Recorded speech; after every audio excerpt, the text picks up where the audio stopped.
जय हिंद फ्रेंड्स। आज का हमारा सेशन है अक्षांश एवं देशांतर रेखाएं। तो आज जानेंगे अक्षांश क्या होता है, देशांतर क्या होता है। ठीक है, ये हमारा आज का टॉपिक है। लेकिन उससे पहले ये जानिए कि इसका उपयोग क्या है। तो जान जाइए, भूगोल की एक की है, की मतलब कुंजी, चाबी है। ठीक है, भूगोल की कुंजी या चाबी है, कुंजी या चाबी है। रीजन क्या है कि किसी भी स्थान का, जब आप कहीं पर पहुंचे, आपको जानकारी चाहिए कि भाई इस स्थान, ये स्थान है कहाँ।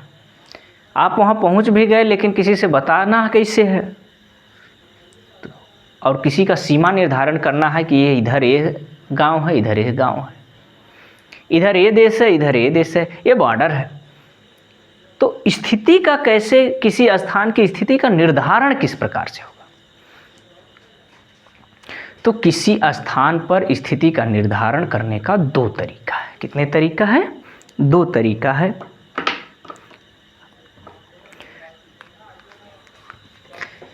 किसी भी स्थान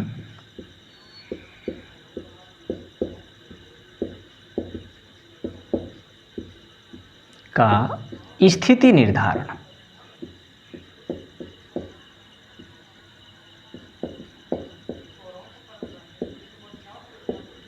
किसी भी स्थान का स्थिति निर्धारण दो प्रकार से किया जाता है। दो प्रकार से किया जाता है। ठीक है, दो प्रकार से किया जाता है। किसी भी स्थान पर स्थिति का निर्धारण दो प्रकार से किया जाता है। प्रथम, फर्स्ट में क्या आता है? तो फर्स्ट में आता है खगोलीय स्थिति के आधार पर। पहला जो होता है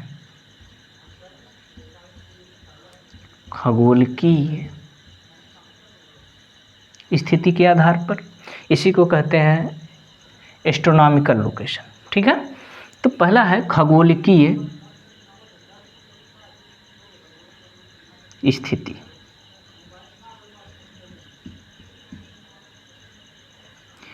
इसको कहते क्या है?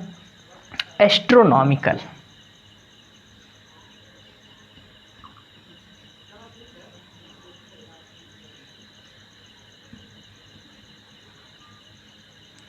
लोकेशन।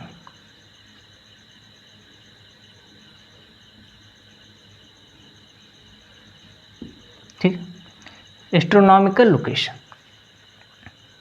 ये पहला वाला है।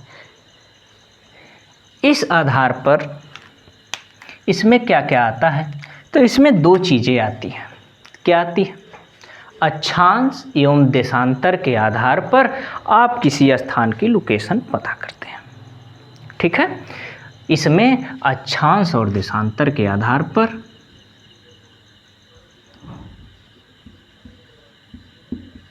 देख रहे हो, बहुत इंपॉर्टेंट है। अक्षांश एवं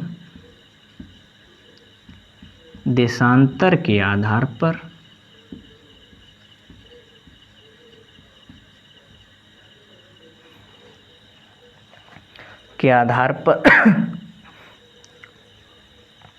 ठीक है, देशांतर के आधार पर स्थिति को व्यक्त किया जाता है, व्यक्त किया जाता है। ठीक है, किसी भी स्थान को व्यक्त किया जाता है, व्यक्त किया जाता है। तो यह चीज़ आती है खगोल की स्थिति में। ठीक है, यह फर्स्ट नंबर है। सेकेंड नंबर, दूसरा क्या है स्थिति निर्धारण का? ठीक है, द्वितीय।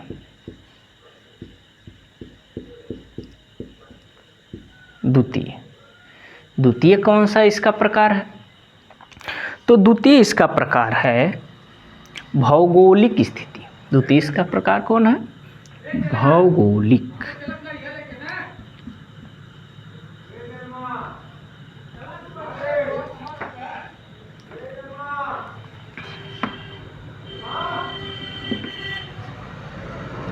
भौगोलिक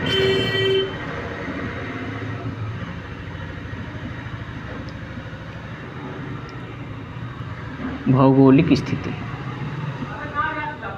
जियोग्राफिकल लोकेशन, ठीक है, भौगोलिक स्थिति। अब इस भौगोलिक स्थिति में क्या क्या आता है, जिसमें किसी भी स्थान के अन्य, जिसमें किसी भी स्थान के अन्य समीपवर्ती, जिसमें किसी भी स्थान के अन्य समीपवर्ती स्थानों, देशों, ठीक है, स्थल खंडों, पर्वतों, नदियों आदि के आधार पर, जब किसी स्थान के जल राशियों के आधार पर जब किसी स्थान को लोकेशन बताया जाता है, इस नदी के किनारे, इस पर्वत पर, इस देश के करीब, इस नदी के करीब, तो यह भौगोलिक स्थिति है, ठीक है। तो स्थल खंडों, समीपवर्ती स्थानों, देशों, जल राशियों के परिप्रेक्ष्य में जब कोई चीज़ व्यक्त की जाती है तो उसे कहते हैं भौगोलिक स्थिति के आधार पर। तो दो प्रकार होता है, क्या कहता है, जिसमें किसी स्थान,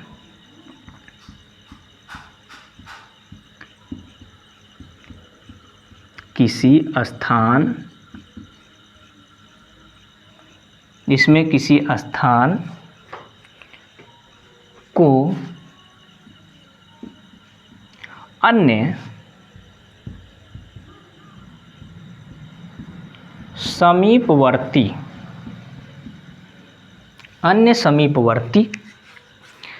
स्थानों या देशों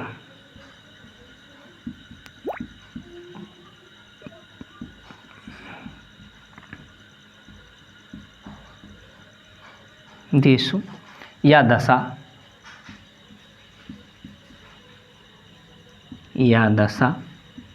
ठीक है, स्थल खंडों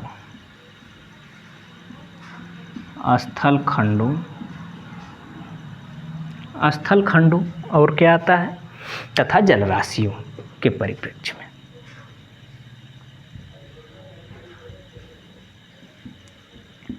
जल राशियों के परिप्रेक्ष्य में,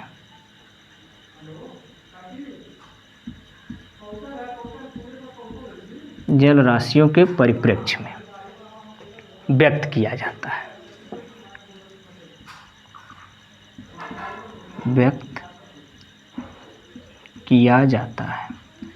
जल राशियों के परिप्रेक्ष्य में व्यक्त किया जाता है, तो उसे भौगोलिक स्थिति कहते हैं। तो किसी भी स्थान का स्थिति निर्धारण करने के लिए ये दो प्रकार, तो इसीलिए मैंने कहा कि जो मैं पढ़ा रहा हूँ ना, वो भूगोल की है, ठीक है, भूगोल की है, कुंजी है, ठीक है। रीजन क्या है कि जब ये जानेंगे, पहला बेस पॉइंट होता है। अगर आपको ये नहीं पता है तो भूगोल भूल जाइए, क्योंकि भूगोल एक प्रकार का लोकेशनात्मक विषय है, स्थिति निर्धारण का विषय है। अगर आपको किसी भी स्थान पर स्थिति के बारे में पता नहीं है तो आप भूगोल भूल जाइए, आपको भूगोल समझ में ही नहीं आएगा। तो यह मेन पॉइंट है, इसको आना चाहिए। ये नहीं आ रहा तो कोई मतलब नहीं, ये आना चाहिए, ठीक है। चलिए, तो खगोल की स्थिति समझने के लिए हम इसका उपयोग करते हैं, ठीक है। खगोल की स्थिति समझने के लिए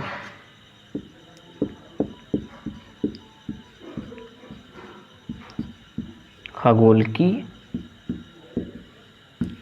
स्थिति समझने के लिए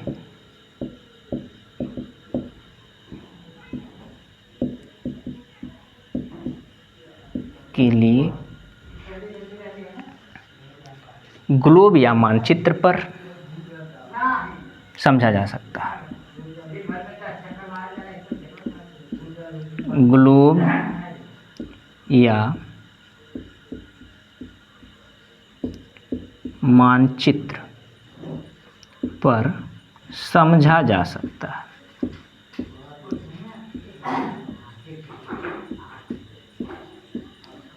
ग्लोब या मानचित्र पर समझा जा सकता है, ठीक है। ग्लोब या मानचित्र पर समझा जा सकता है खगोल की स्थिति को, ठीक है।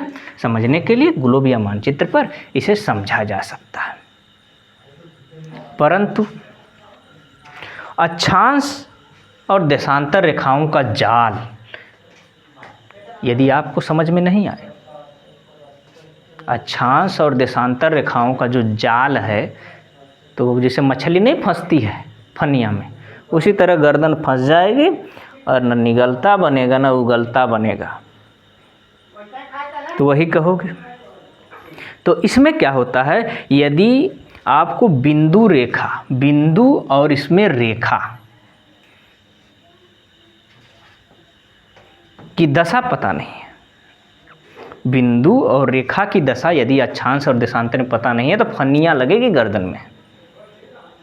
तो फिर कहोगे वही, सोचा लबजान सदा, मिला लबजान जुदा, सरतन से जुदा, दिल मन से जुदा, ऐसी आशिकी का क्या जो करे ज़मीन आसमान से जुदा। तो ज़मीन का भी पता नहीं लगेगा कि आसमान से जुदा है कि एक ही में लगा होगा। तो ये चीज़ आपको आनी चाहिए, ठीक है। तो अक्षांश रेखाओं में जो बिंदु है और रेखा है, अक्षांश और अक्षांश रेखाएं दोनों क्लियर पता होनी चाहिए। तो चलिए हम उन्हीं के परिप्रेक्ष्य में बात करेंगे, यह पॉइंट नोट कर लीजिए, फिर आगे चलते हैं।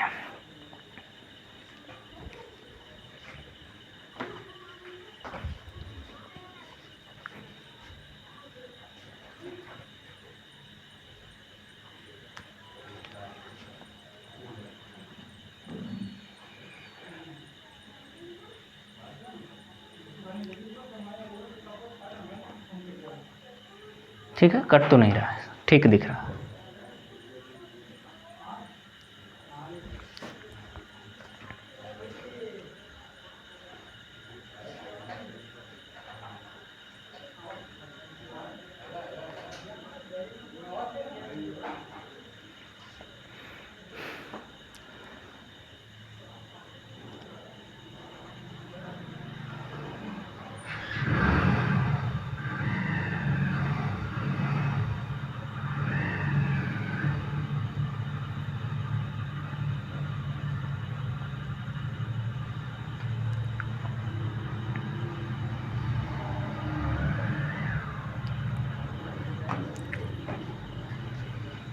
चलिए, तो अब हम इसको मिटाते हैं, फिर आगे चलेंगे हम लोग, ठीक।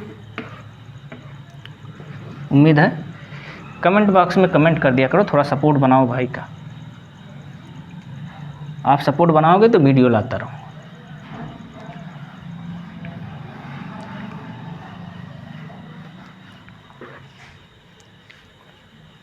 चलिए हम लोग देखेंगे अक्षांश, ठीक है। अक्षांश देखेंगे हम लोग।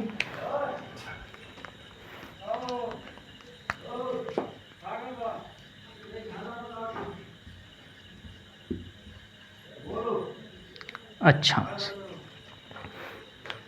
इसी को हम कहते हैं लैटिट्यूड।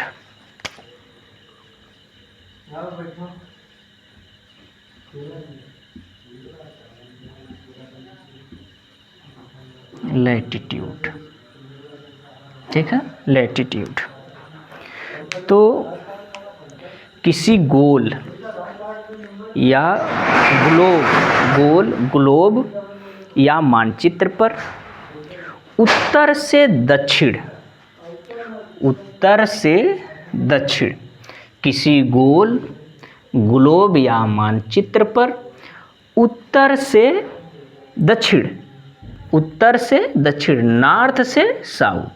नॉर्थ से साउथ, तो उत्तर से दक्षिण, नॉर्थ से साउथ, उत्तर से दक्षिण, नॉर्थ से साउथ दिशा में मापी गई कोणीय दूरी, मापी गई कोणीय दूरी, ठीक है। सिंपल सा भाषा में समझो।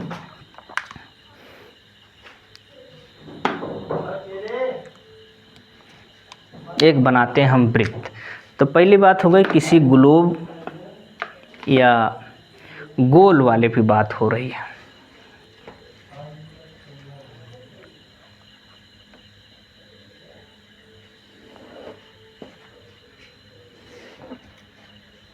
ठीक है, किसी ग्लोब गोल की बात हो रही है भाई।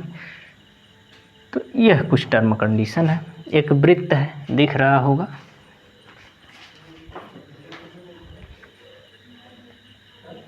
ठीक है। थोड़ा नीचे बनाते हैं, थोड़ा नीचे बनाते हैं, समझ में आएगा। ऊपर ज़्यादा हो गया।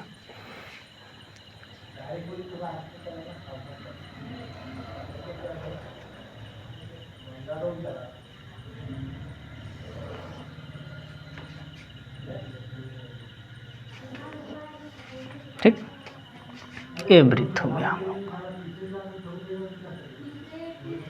ठीक, ये वृत्त बना दिया भाई, कुछ नहीं बनाया, बस वृत्त बनाया अभी।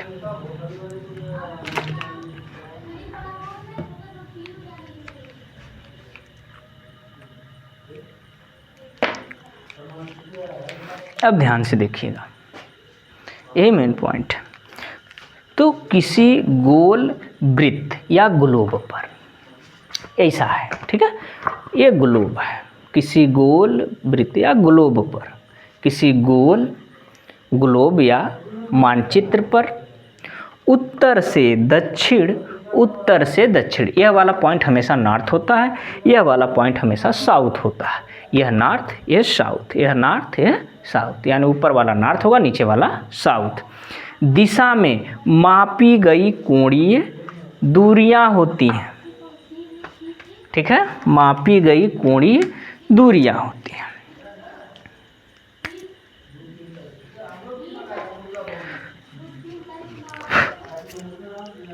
तो लिख लेते हैं, तो लिखे रहेंगे तो आपको याद अच्छे से रहेगा। ग्लोब या गोल, ग्लोब या, चल नहीं रहा मार्कर, दूसरा ले लेते हैं। ग्लोब या मानचित्र पर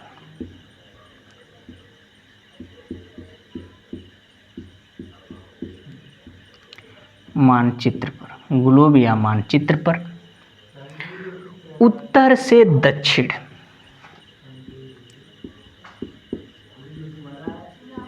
उत्तर से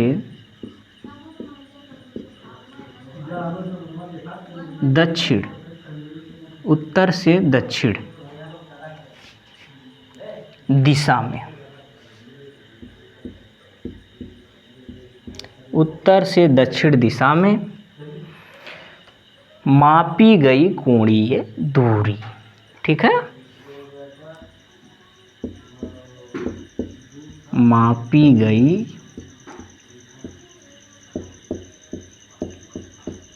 कोणीय दूरी,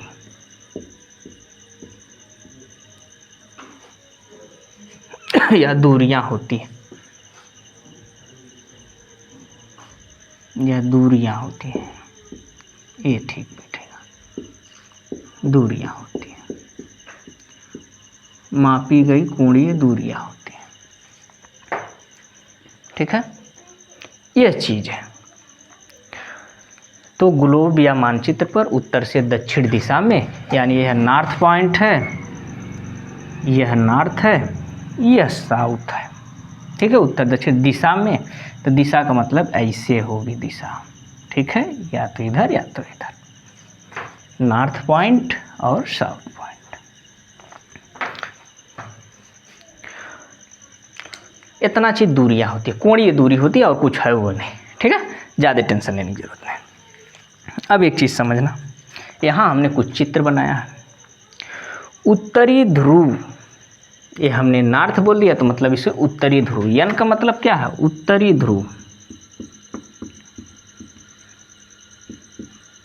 ऐसे दक्षिणी ध्रुव, यन का ना कि उत्तरी ध्रुव क्या होता है, दक्षिणी ध्रुव क्या होता है, नॉर्थ पोल और साउथ पोल, इसको नॉर्थ पोल कहेंगे, इसे साउथ पोल कहेंगे। उत्तरी ध्रुव के ठीक शीर्ष बिंदु पर, उत्तरी ध्रुव के ठीक शीर्ष बिंदु पर ध्रुव तारा पोल स्टार सदैव दिखाई पड़ता है।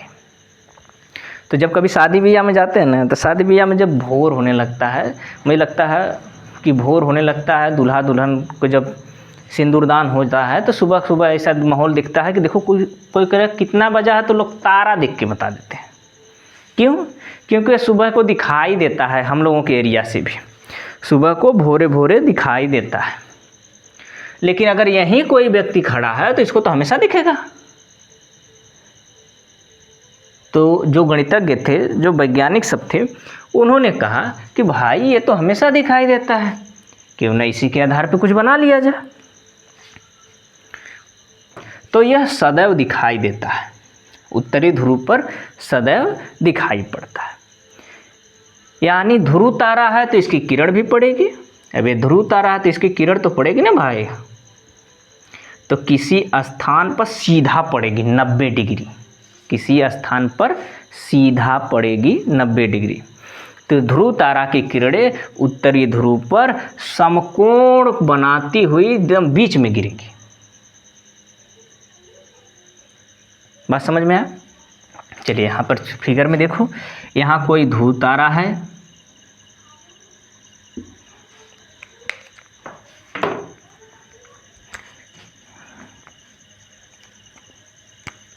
यह कोई ध्रुव तारा है और इसकी किरण यहाँ 90 डिग्री के एंगल पे गिरी। ठीक है, यह पॉइंट 90 डिग्री का है। अब जैसे जैसे इस साइड दक्षिण की साइड जाएगा, जैसे जैसे दक्षिण की साइड जाएंगे हम, वैसे इस किरण का आपतन कोण, या हम मान लिया टॉर्च है, ठीक है, यह क्या है? टॉर्च है। जब यहाँ से टॉर्च को जलाएंगे तो हमको पता है कि एक सीमा तक टॉर्च जब भी किरण आती है तो ऐसे आती है। यह कोई टॉर्च है, हमने इस लेंस से यहाँ से बत्ती को जलाया तो ऐसे फैलता है। ठीक है, ऐसे फैलेगा। अब यह वाली सीमा किस स्थान तक आएगी कोई गारंटी नहीं, लेकिन ये एक सीमा जिस स्थान पर पहले पहुंचेगी यह 90 डिग्री का होगा, और इसके चारों तरफ इधर जितना जाएंगे उसका आपतन कोण घटता जाता है। आपतन कोण घटता जाता है, आपतन कोण घटता जाता है। बात समझ गए? यानी जैसे जैसे अब यहाँ से भी जो भी किरणें जाएंगी,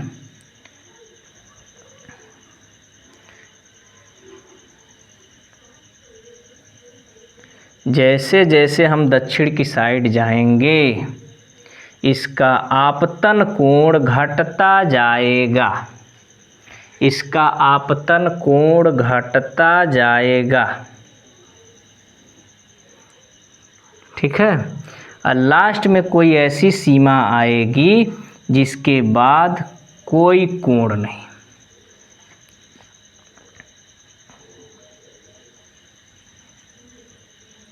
ठीक है, अब एक चीज़ समझो, हमने इसको यहाँ ऐसे मान लिया कि समझने के लिए आपको आसानी रहे। यहाँ पर पॉइंट गिरा तो 90 डिग्री। अब जैसे जैसे हम इधर आएंगे, मान लो यह कोई पॉइंट है, यह कोई पॉइंट है, जैसे ही आप इधर की साइड जाएंगे, दाएं और बाएं, पृथ्वी के उत्तर और दक्षिण की तरफ थोड़ा सा भी खिसकेगी ये पॉइंट, तो इसका कोण घट जाएगा। यहाँ 90 है, ठीक है, तो यहाँ पर अगर हम खिसकाते हैं तो कम हो गया, तो यहाँ 80 मान लो, 80 डिग्री खिसक गया, इधर भी 80 डिग्री आ गया।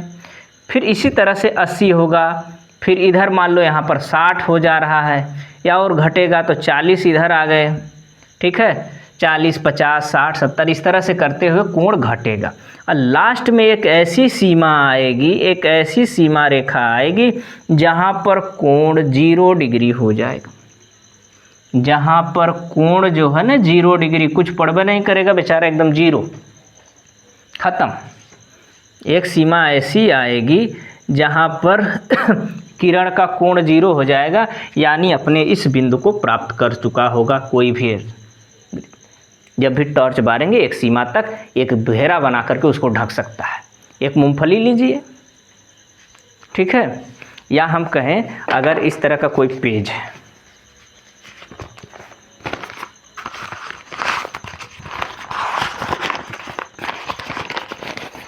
ठीक है, इस तरह का कोई पेज है, तो इस तरह का पेज एक लिमिट तरह के ही वस्तु को ढक सकता है। कोई एक गोल चीज़ को इसको आधा ही ढक सकता है, फुल नहीं ढकेगा। फुल इसमें नहीं पूरा घुसा, पूरा गेंदा गोल जो है पूरा नहीं खा सकता। यदि हम मान लेते हैं कि अगर ये ऐसा कोई वस्तु है, हम चाहते हैं पूरा ग्लोब पर इसे ढक ले, तो पूरा ग्लोब को ढकेगा नहीं, इसके आधे पॉइंट पर ही पहुंचेगा। या कोई इस तरह का घेरा है, ये पहुंचेगा तो आधे, पूरा गोलवा नहीं निकल जाएगा। इसी तरह टॉर्च का है तो आधा भाग ही खा सकता है, तो पृथ्वी के आधे भाग तक ये पहुंचा, ठीक है। अब वहाँ से जहाँ से ये 0 डिग्री हुआ, 0 डिग्री हुआ, इतना कहानी आपको पहले क्लियर होनी चाहिए, ठीक है। हमने अभी कुछ नहीं बताया, हमने कहा ग्लोबिया मानचित्र पर उत्तर से दक्षिण दिशा में मापी गई कोणीय दूरी, और वो कोणीय दूरी ऐसे निकलती है। यहाँ कोई ध्रुव तारा है, उस ध्रुव तारा से ही कोणीय दूरी डिसाइड होती है। आपतन कोण घटता जाता है तो मतलब कोण कम होता जाएगा, और जैसे जैसे इधर ध्रुव की तरफ जाएंगे, उत्तर जाएंगे, आपतन कोण बढ़ता जाएगा, तारे की किरण लंबवत पड़ेगी, 90 डिग्री कोण होगा। इसमें कोई समस्या नहीं होनी चाहिए। एक सीधा गिरा 90 डिग्री, तिरछा जाएगा तो घट जाएगा, तो यहाँ पर तिरछा आएगा, लास्ट में ऐसी सीमा आएगी कि 0 डिग्री हो जाएगा। तो जहाँ 0 डिग्री हुआ उसी को हम लोग नाम दे देते हैं इक्वेटर। इसी को कहते हैं भूमध्य रेखीय, यानी भूमध्य रेखा पर आपतन कोण 0 डिग्री हो जाएगा। किस रेखा पर? भूमध्य रेखा पर आपतन कोण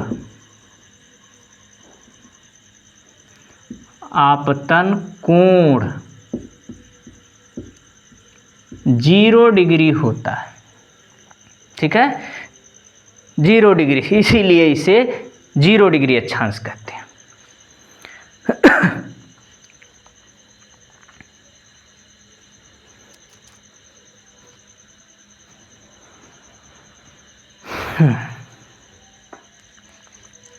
बात तो समझ ही गए होंगे आप लोग। अब यहाँ समझिए, हमने कहा यहाँ सूर्य के प्रकाश ऐसे हमने टॉर्च बारा, ध्रुव तारा गिरा, तो जहाँ 90 डिग्री गिरेगा तो यहाँ पर ज़्यादा कोण, ऐसे जैसे जैसे तिरछा होता जाएगा, एक सीमा ऐसे आगे कि इसकी किरण कुछ नहीं पड़ेगी, इस पर 0 डिग्री हो जाएगा।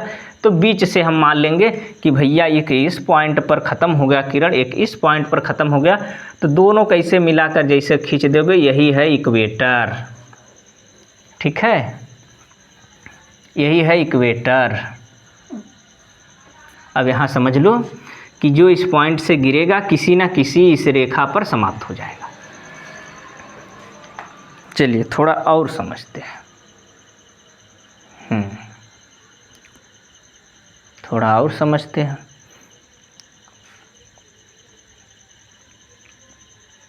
सैंपल लिए हैं आप लोगों के लिए। ये ध्रुव तारा की किरणें हैं जो गिर रही हैं।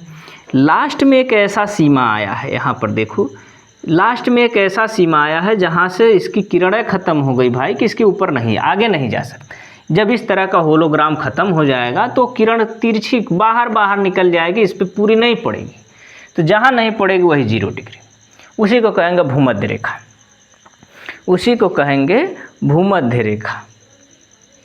इतना चीज़ क्लियर है? इतना चीज़ क्लियर है तो यस लिख करके भेज दें। ठीक है, यस लिख करके भेज दें, इतना चीज़ क्लियर। हमने अभी कुछ नहीं बताया, हमने बस इतना बताया है, आपतन कोण बताया कि भाई आपतन कोण ऐसे निकलेगा 0 डिग्री।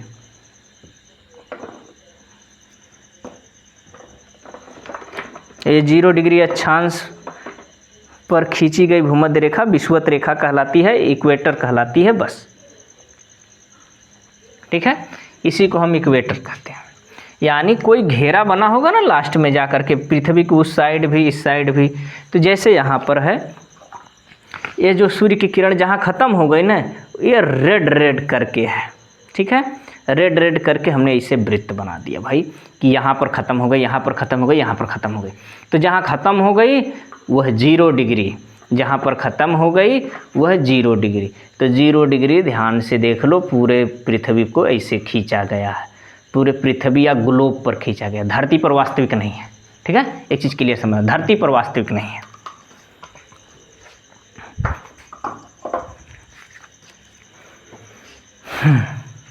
चलिए अब एक चीज़ जानिए, आखिर ये रेखा जाती कहाँ कहाँ से है। तो मन में आएगा ना कि भाई कौन कौन सी ऐसी जगहें हैं जहाँ से यह रेखा जाती है। तो एक काम करिएगा, आपके एटलस में जाइएगा तो ऐसा वाला, तो पहले मैप आपको याद होना चाहिए। तो ऐसा मैप होगा, ठीक है बच्चा पार्टी, ठीक है, लुपुर लुपुर नहीं करना है। ठीक है, ज़्यादा लुपुर लुपुर नहीं जाना, ऐसा वाला मैप होगा। अब वहाँ पर भूमध्य रेखा 0 डिग्री रेखा ऐसे ही गई होगी, 0 डिग्री भूमध्य रेखा ऐसे गई होगी, और उसको देखना। ठीक है, 0 डिग्री भूमध्य रेखा गई होगी, इसको देखना।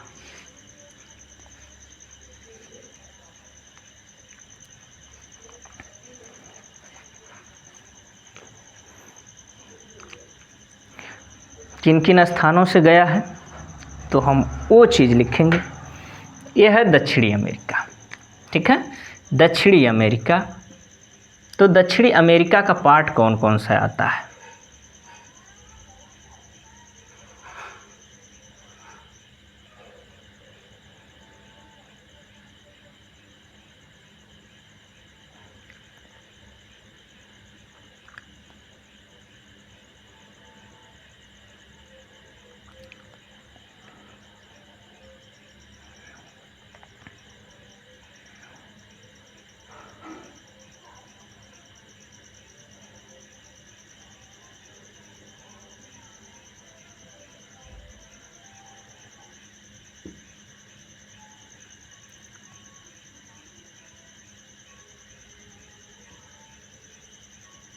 चलो देखो इधर।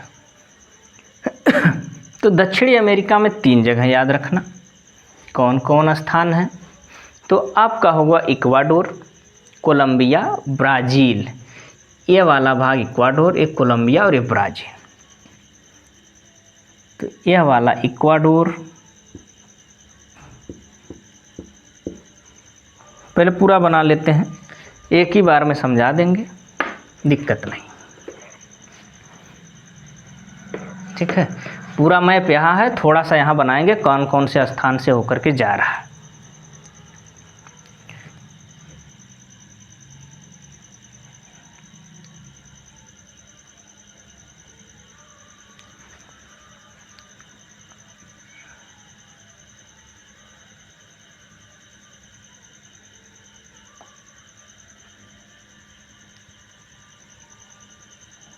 ठीक है, तो 1, 2 और 3 जगह हैं दक्षिणी अमेरिका में, 3 जगह जो है दक्षिणी अमेरिका में। इसके बाद यहाँ पर अफ्रीका के साइड, अफ्रीका के साइड कौन कौन से आते हैं? तो गैबोन है, कांगो, कांगो गणराज्य। ठीक है, आप लोग एटलस में ध्यान से देखिएगा। ठीक है, गैबोन है, कांगो, कांगो गणराज्य। गैबोन, इसके जस्ट बगल में है कांगो, कांगो गणराज्य,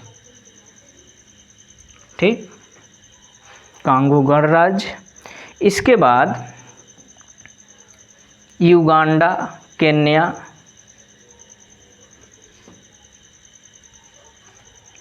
युगांडा, केन्या,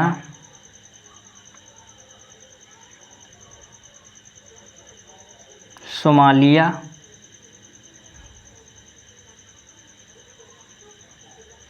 ठीक है, सोमालिया, और साओ तोमे प्रिंसिपे, साओ तोमे प्रिंसिपे भी देख लेना।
चलो देख लो, ऐसा वाला मैप होगा, ठीक है, ऐसा वाला एटलस में जाना, ऐसा वाला मैप होगा, उस तरह से जहाँ से 0 डिग्री गई है वही मैं यहाँ दिखा रहा हूँ, ठीक है, पूरा मैप नहीं बना रहा हूँ, यहाँ तो बना हुआ है, मैं बस उसको दिखा रहा हूँ, हाईलाइट उसमें दिख नहीं रहा सही, तो इसलिए मैं यहाँ से बना के दिखा रहा हूँ। ऐसा वाला खोलना, वहाँ पर देख लेना, ठीक है, कि 0 डिग्री रेखा कहाँ कहाँ से जा रही है। तो साओ तोमे प्रिंसिपे, यहीं पर एक बगल में छोटा सा साओ तोमे प्रिंसिपे, इतने जगह हैं, तो 1 2, तो ये तो हो ही गए थे 1 2 3, ठीक है। इसके बाद 4 number, 5 number, 6 number, 7 number, 8 number, 9 number और 10 नंबर, 10 हो गए, ठीक है। सोमालिया,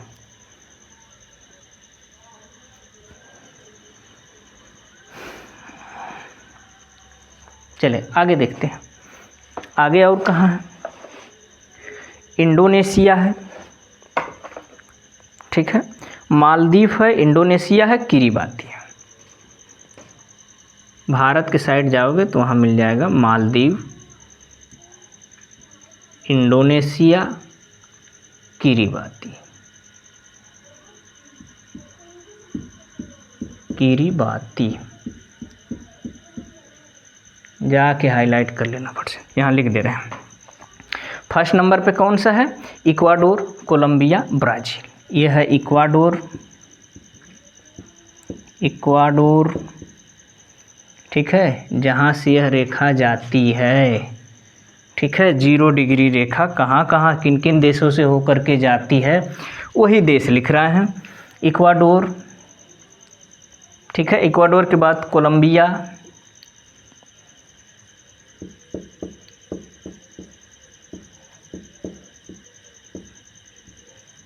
ब्राज़ील,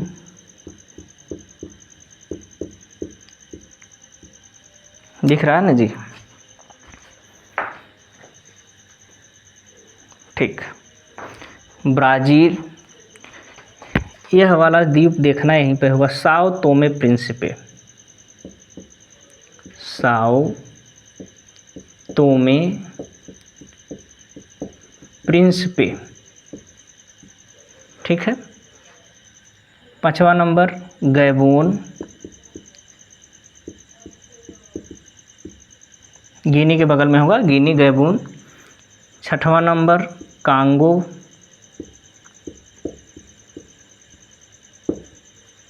कांगो गणराज्य।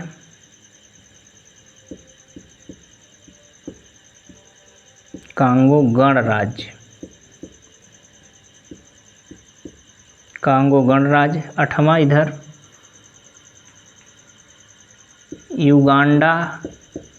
युगांडा से होकर के जाएगी। 9वां केन्या,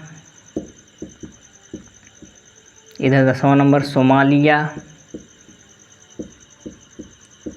ठीक है। बाकी सोमालिया के बारे में आपकी क्या राय है, एक बार ज़रूर कमेंट कर दीजिएगा। सोमालिया, मालदीव, एशिया के साइड, ठीक है, मालदीव। इंडोनेशिया 11 नंबर और एक 12 नंबर और एक 13 नंबर, इंडोनेशिया। इतने स्थानों से होकर 0 डिग्री रेखा गुजरती है धरती पर, ठीक है। 13 ऐसे देश हमको मिल गए जहाँ से यह रेखा गुजरती है, ठीक है, यह रेखा गुजरती है। 13 जगह मिल गए हमको।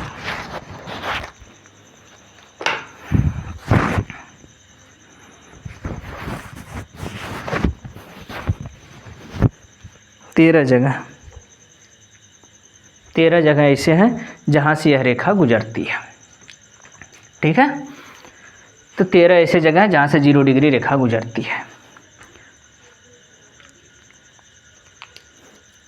अब एक चीज़ और समझ लेना,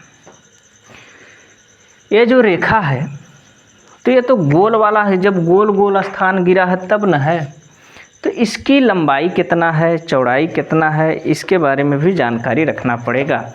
इसका अर्धव्यास कितना है, इसके बारे में भी जानकारी रखना पड़ेगा, ठीक है।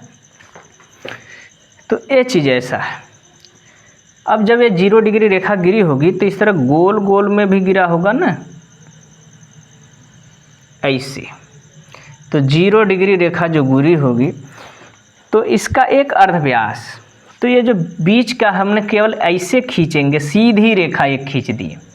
ये जो गोलका वृत्तवा टॉर्चवा का गिरा है, ये गोल है तो चारों तरफ से हो गया। हम केवल अर्धव्यास ले लें तो किसी का अर्धव्यास जो होता है तो परिधि है, ये तो परिधि है, इसके बीच में अर्धव्यास कितना है, तो विषुवत रेखा की लंबाई नहीं, उसका अर्धव्यास, ठीक है। इस पृथ्वी का अर्धव्यास, थोड़ा सा और इधर देखोगे तो क्लियर होगा।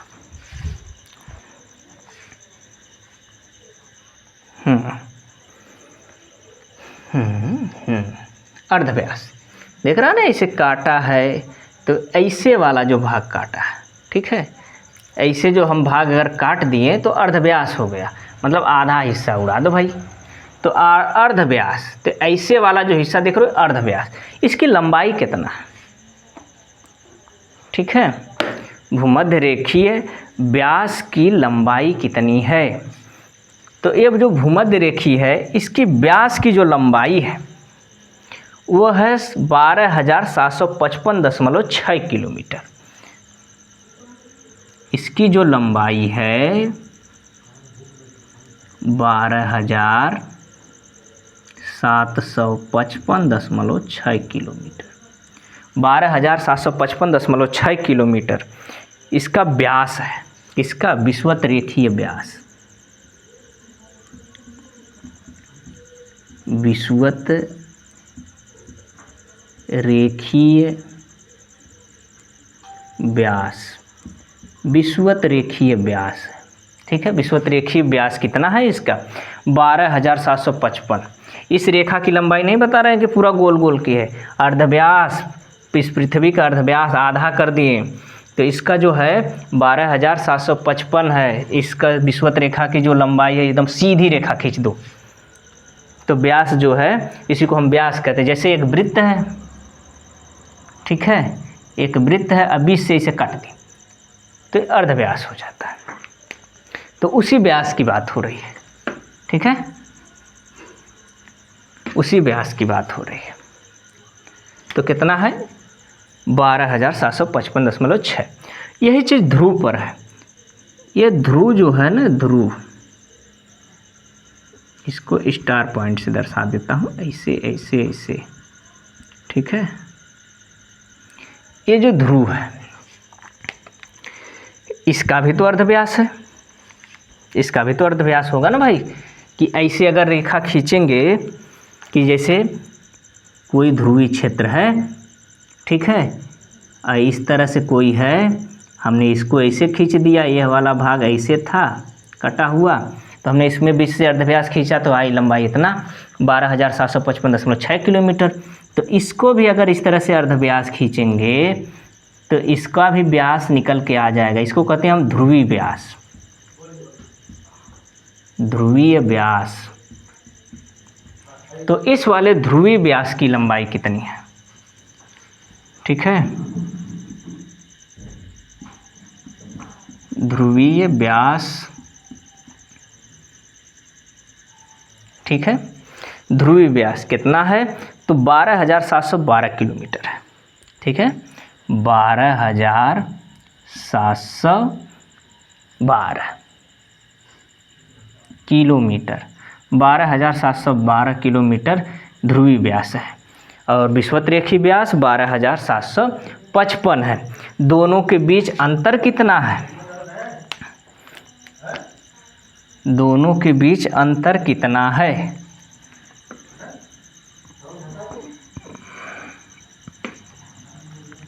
दोनों के बीच जो अंतर है, वह अंतर आपका 43 किलोमीटर। कितना अंतर है? 43 किलोमीटर के अंतर करीब आ रहा, 43 किलोमीटर का अंतर है, 43 किलोमीटर का अंतर है। ध्रुवीय व्यास और विषुवत-रेखीय व्यास में 43 किलोमीटर का अंतर है। इसको नोट कर लीजिए, 43 किलोमीटर का अंतर है। तो ये हमने ध्रुव तारा से कुछ डाटा निकाले कि भाई ध्रुव तारा हमको इतना डाटा दे रहा है, ठीक है, ध्रुव तारा हमको इतना डाटा दे रहा है। अब सब कुछ मिटा के फिर से एक बार देखिएगा, आगे की हम लोग चलेंगे। कोणीय अक्षांशों की कोणीय दूरियां कैसे निकलती है भाई? एक चीज़ हम लोग तो देख ही लिए, अक्षांशों की कोणीय दूरियां क्या है।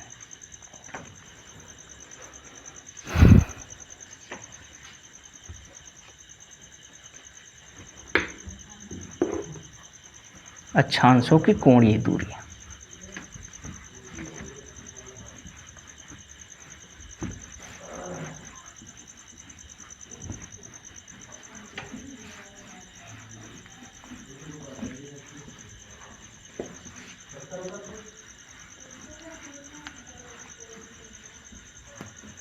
अभी हम अक्षांश रेखा नहीं बताए हैं, ठीक है, अभी तो हम इसका कोण ही देख रहे हैं, इसीलिए कहते हैं कि आराम से देखिएगा।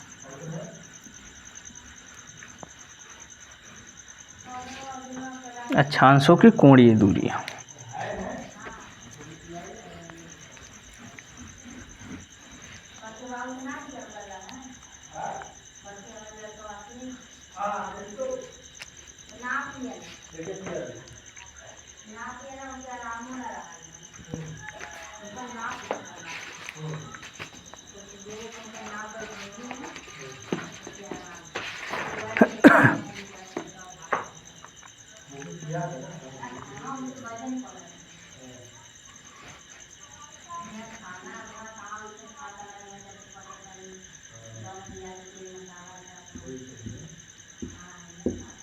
अक्षांशों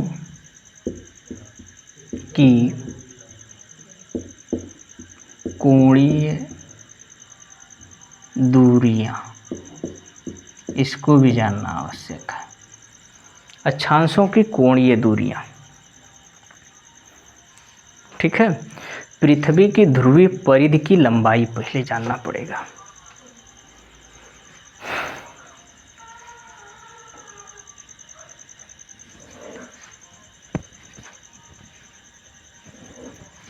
ठीक है, एक कोई वृत्त है, एक कोई वृत्त है, ठीक है। अब वृत्त से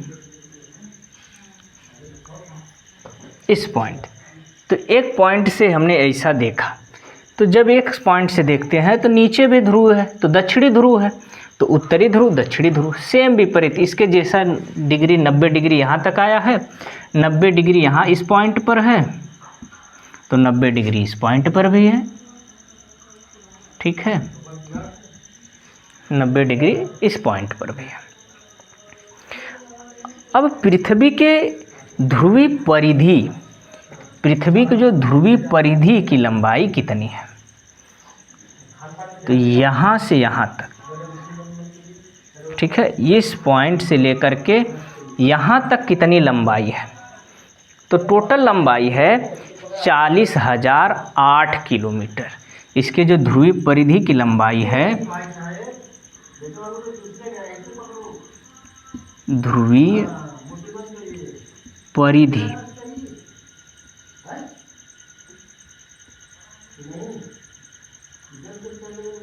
ध्रुवीय परिधि की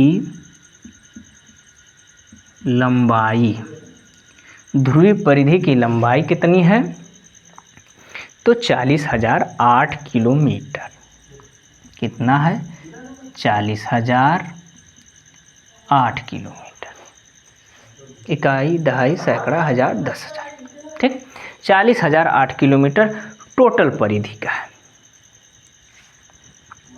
40,008 किलोमीटर टोटल परिधि के पृथ्वी की ध्रुवीय परिधि। तो दो भाग में बट गया, एक ऊपर 90 डिग्री, एक नीचे। तो 0 डिग्री जो रेखा है ना, वो दो भाग में एक चीज़ और डिसाइड करती है। ऊपर वाले कहते हैं उत्तरी गोलार्ध, दक्षिण वाले को कहते हैं दक्षिणी गोलार्ध, नॉर्दर्न हेमिस्फीयर और साउदर्न हेमिस्फीयर, ये भी चीज़ याद रखना। अब एक चीज़ इसे समझो कि हमने टोटल परिधि की लंबाई निकाल ली, कि टोटल कुल ध्रुवीय परिधि की लंबाई हमको मिलके आ गई भाई 40,008 किलोमीटर। अब 40,008 किलोमीटर एक का है, हम दोनों का निकालना चाहें तो दो भाग कर दें इसी का। तो उत्तरी गोलार्ध के लिए, ठीक है, उत्तरी ध्रुवीय परिधि, ठीक है, उत्तरीय ध्रुवीय परिधि, तो एक गोलार्ध का कितना पड़ेगा भाई, ये भी जानना है, ठीक है। तो 0 डिग्री या टोटल परिधि, पहले यहाँ से जानिए, टोटल परिधि की जो लंबाई है ध्रुवीय परिधि की, वो 40,008 किलोमीटर। अब उत्तर वाले के देख लो, इस वाले भाग की, ठीक है, तो इसका आधा कर देंगे तो 20,004 किलोमीटर, 20,004 किलोमीटर, 20,004 किलोमीटर उत्तर वाले का है, उत्तरी गोलार्ध का है, ठीक है, उत्तरी ध्रुवीय परिधि का है।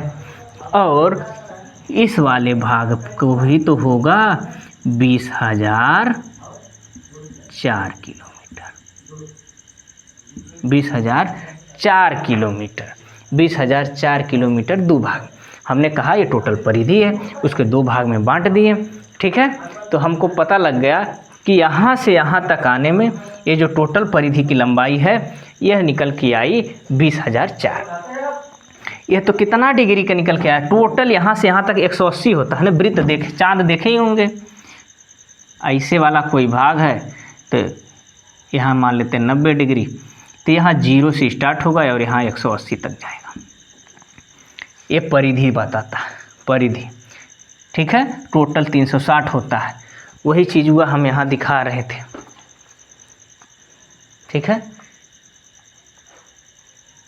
ये रहा कि जो एक कट कट के ऐसे निकल रहा है, ठीक है।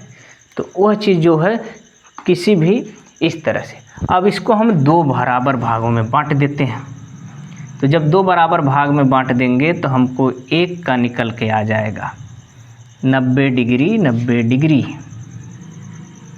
2 बराबर भाग में बांट देंगे तो जब 2 भाग, टोटल भाग की परिधि कितना 40,008, 2 भाग किए तो 20,000 आया। और यदि हम एक एक का निकालना चाहें तो एक भाग की जो लंबाई होगी 10,002 किलोमीटर। कितना किलोमीटर? 90 डिग्री का निकालना पड़े तो 10,002 किलोमीटर, ठीक है। ये भी भाग हो जाएगा 10,002 किलोमीटर, यह भी भाग हो जाएगा 10,002 किलोमीटर, यह भी 10,002 किलोमीटर, ठीक है। 90 डिग्री का मान निकल गया हमारा, ठीक है। एक कोण निकाला जाता है, ठीक है। कोणीय दूरियां ज्ञात की जाती है कि भाई कोणीय दूरियां कैसे होती है। कोणीय दूरियां निकालने के लिए ऐसा फार्मूला है। अब इससे होगा क्या, तो इससे हमको कोणीय दूरी निकल के आ जाएगी। यदि हम निकालना चाहते हैं कि भाई 1 डिग्री बराबर कितना किलोमीटर गैपिंग है, ठीक है, कितना किलोमीटर की गैपिंग है, तो वह निकल के आ जाएगा।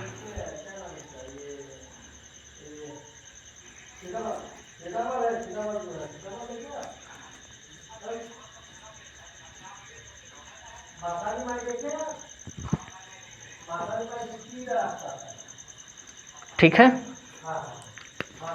तो इस तरह से हम 4 भाग बना करके इस तरह से बांट दिए हैं। तो जो 90 डिग्री तक का मान आएगा भाई, ठीक है, 90 डिग्री का जो मान आएगा उसी के बारे में हम लोग चर्चा करेंगे, ठीक है। 90 डिग्री का, तो 0 से 90 तक जाने के लिए कितना डिग्री हमको चाहिए? 0 से लेकर के 90 डिग्री तक, 0 से लेकर के 90 डिग्री, ठीक है, 0 से 90 तक। तो हमको कोणीय दूरी निकालना है कि एक अक्षांश की पृथ्वी के धरातल पर कोणीय दूरी कितना होती है। तो हमको पता है 0 से 90 उत्तरी ध्रुव की दूरी, 0 से 90 उत्तरी ध्रुव की दूरी 10,002 किलोमीटर है। अब यहाँ से ना बाबू, यहाँ तक जाने के लिए हमको एक चीज़ पता लग गया कि भाई यहाँ से सीधा यहाँ तक जाने के लिए 10,002 किलोमीटर की दूरी धरातल पर तय करनी पड़ेगी, ठीक है। 0 डिग्री से 90 डिग्री तक पहुँचने के लिए हमको कम से कम, ठीक है, 10,002 किलोमीटर की दूरी तय करनी पड़ेगी। 10,002 किलोमीटर की दूरी तय करनी पड़ेगी भाई, चाहे वहाँ से वापिस आओ चाहे जाओ, ठीक है। सेम प्रोसेस इधर भी, इस 0 से यहाँ पहुँचने के लिए 10,002 किलोमीटर की दूरी, सेम यहाँ से इधर पहुँचने के लिए 10,002 किलोमीटर की दूरी तय करने पड़ेगी, ठीक है। क्या बात समझ में आई? समझ में नहीं आई? एक बार फिर से समझो भाई, मैं क्या बताना चाहता हूँ